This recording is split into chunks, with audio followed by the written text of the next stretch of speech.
Working? Alright, stop spinning. Stop. What's going on YouTube? It's James with Shyhammer. Now it's swinging. Stop swinging. Alright. I'm trying to plant my camera here on one of my workout apparatus and it's just like swiveling wherever it wants to swivel. Anyways.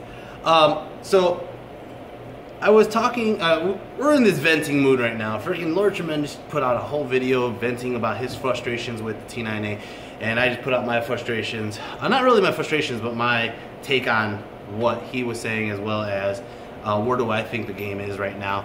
There's a couple more things I would like to talk about that, but for the most part, I think I mentioned most of it in the video before.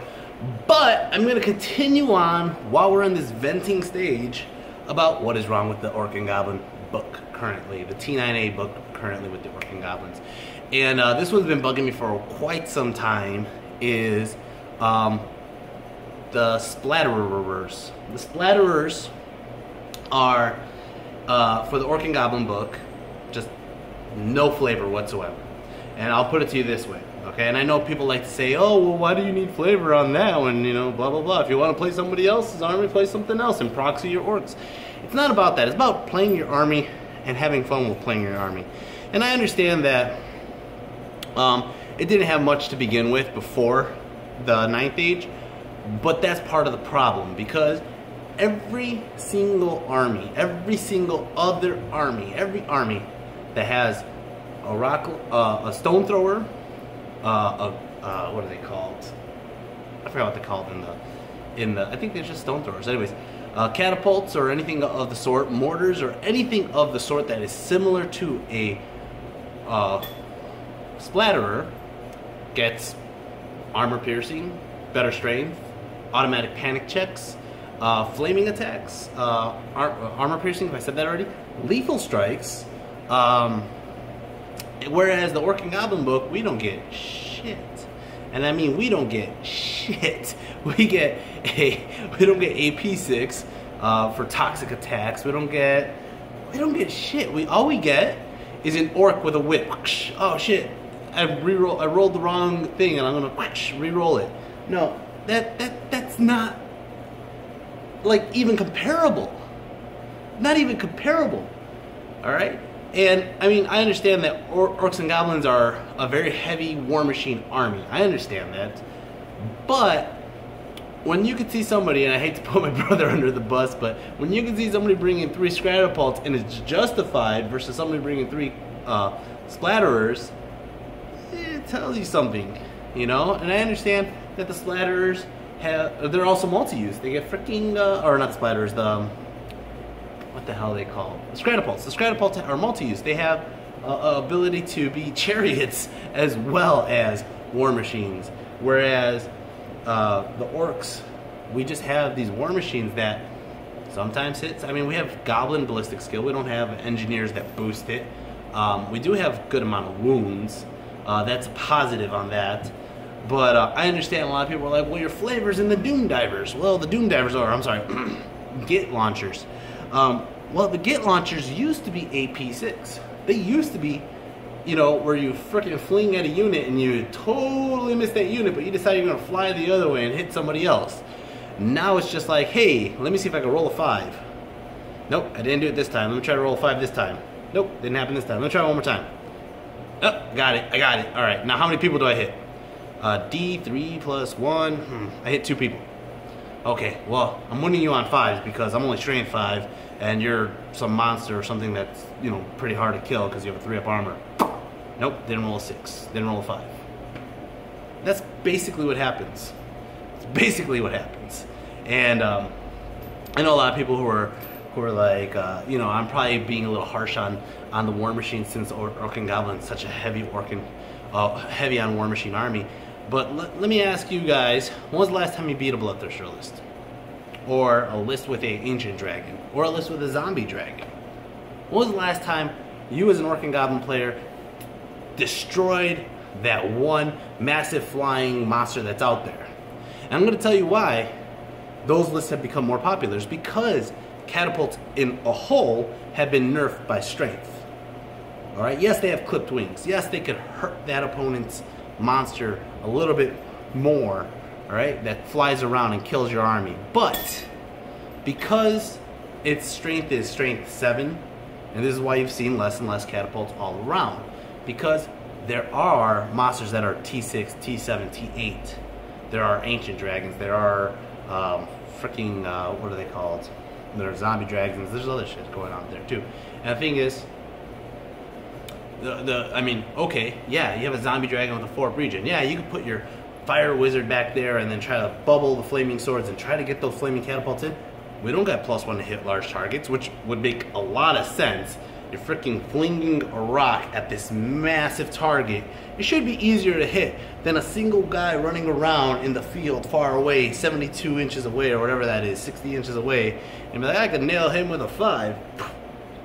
Or no, you got this big monster that's not that far away, maybe 20 or 31 inches away. All of a sudden, I can't hit that thing. It's too far. It's too hard to see. No, that's not how it works. But what am I supposed to say? You know, what am I supposed to do? This is why I don't take war machines. The only war machine I honestly believe that has flavor in the Orc and Goblin book is actually on the Spider, is on the Gargantula. It is that web launcher, and you guys limited it to one Splatterer for the army. And I mean, when you're taking the Spider as a war machine and a monster, you're spending like 580 points or something like that, 560 points, all right?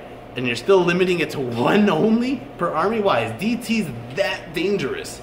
Are DTs that overpowered that you're afraid of getting more than 1 chance of getting a DT on somebody? I don't understand it, guys. I mean, strength 3, again, no armor piercing. You're hitting an army. And most armies, on average, I think the average toughness is like 3.5. Alright, so you're hitting them with the strength 3 template, which is, you know, 4x4, which isn't even that big compared to a lot of these other guys. So you're hitting 16 guys. On average, you're not even wounding 7 or 6 or something like that, because the average toughness is 3.5, okay, which we'll use the fraction, alright? And then they have, anybody who has an armor save is basically going to save half of those. God forbid you're fighting dwarves or warriors, you did 1 wound with a direct hit with a catapult. It's horrible. Anyways, that's my 2 cents on that. I mean, if you guys feel, I mean, I would like to see in the comment section below what you guys think is a good fix for that. A good way to work where we have flavor with the army, but at the same time it makes sense and actually is useful. Alright? And I mean, I would love to have anybody else's catapult where they do freaking terror checks, automatic terror checks, or freaking lethal strikes, or anything of the sort, or armor piercing, or higher strength damage. We don't have that. So if you guys want to leave any comments in the comment section below what we should have. And I know a lot of people are going to be like, well, why should we? Well, why not? See, seriously, ask yourself that. Because why would it be that the only catapult in the game that doesn't get a single buff would be the Orc and Goblin book? First off, if an Orc and Goblin army happened to get a catapult, they probably stole it from somebody else. So, if they stole it from somebody else, that means they probably would have some leftover power from that army's usage of it. I don't know. I'm just trying to come up with ideas here. I'm trying to snowball. This is one of the things that have been bugging me. I've been dying to talk about it. I think that the Gargantula Spider should get the web launchers for cheaper and both. So you would see it more often. I know it should not be an auto-include in the Spider, but at the same time, when you're spending 480 points on a Spider, is it technically an auto-include? At the same time, with the way that the catapults work, I don't blame the game from moving away from templates. I don't blame them at all, because templates were kind of like, well, I see it over here and you see it over here, and then we get a ref and the ref sees it over here. No, it's easier without the templates. Does it hit? Yes, it does. How many did it hit? This is how many it hit. And there's no question about it. There's no question about it. I get that. But when you take away that random ability to randomly hit somebody else on the wrong side, or when there's horde armies that have a big cluster in the middle and you can't really pick the the spot to get them and accidentally hit somebody else, that does change, you know? That does change how the game is played for those war machines, and it changes the usefulness of those war machines. All right. Anyways, that was only 10 minutes, but that's what I had to say about Splatterers and Doom Divers and web launchers. All right. Skewers suck.